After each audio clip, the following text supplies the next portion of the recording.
സ്വർണ്ണവില സർവകാല റെക്കോർഡ് ഭേദിച്ച വൻ കുതിപ്പിൽ പവന് 920 രൂപ കൂടി. ഒരു പവന് വില 83,840 രൂപയായി.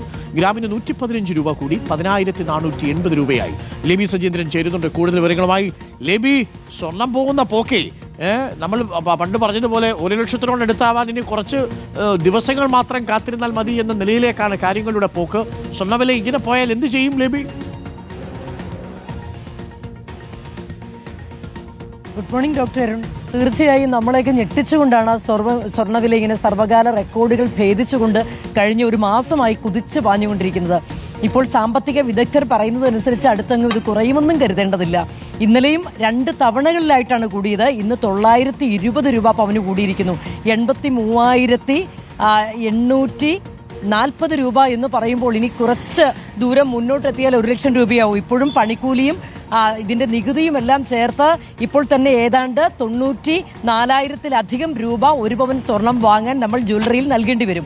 ഏതായാലും ഇത്തരത്തിൽ മുന്നോട്ട് പോവുകയാണെങ്കിൽ സാധാരണക്കാർക്ക് സ്വർണം അപ്രാപ്യമാകുന്ന അവസ്ഥയിലേക്ക് വരും. ഇപ്പോൾ തന്നെ കല്യാണ ആവശ്യത്തിനൊക്കെ കൂടുതലായി സ്വർണം വാങ്ങേണ്ടവർക്കൊക്കെ വലിയ പ്രതിസന്ധിയാണ് ഉണ്ടായിരിക്കുന്നത്.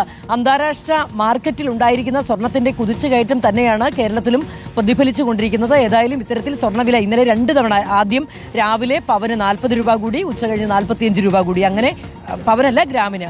ഇത്തരത്തിൽ ഇന്നലെ സ്വർണ്ണവില 2 തവണകളായി രാവിലെയും ഉച്ചകഴിഞ്ഞും രണ്ടാമതും കൂടി. അതിനുശേഷമാണ് ഇന്ന് പുലർച്ചെയും ഇത്തരത്തിൽ വൻ കുതിപ്പ് സ്വർണം നടത്തിക്കൊണ്ടിരിക്കുന്നത്. 920 രൂപയാണ് ഇന്ന് പവന് വർദ്ധിച്ചിരിക്കുന്നത്. Doctor Arun. Okay, thank you. ലേബിയാണ് വിവരങ്ങൾ നൽകിയത്. അപ്പോൾ സ്വർണ്ണത്തിൻ്റെ വില പോകുന്ന പോക്കെ ഒന്ന് ആലോചിച്ച് നോക്കൂ. പൊന്നിൻ്റെ വില നമുക്ക് സങ്കല്പിക്കാൻ പോലും പറ്റത്തില്ല. നമ്മൾ വിളിച്ചു പോവും, അറിയാതെ വിളിച്ചു പോവും. എൻ്റെ പൊന്നെ അല്ലേ. അപ്പോൾ പ്രിയപ്പെട്ടവരെ, സ്വർണ്ണം ഇല്ലെങ്കിൽ എന്താ, വെള്ളിയുണ്ടല്ലോ, ബാക്കിയുള്ള ലോഹങ്ങളൊക്കെ ഉണ്ടല്ലോ. നമുക്ക് അതൊക്കെ ഒന്ന് പരീക്ഷിച്ച് നോക്കാമെന്നേ.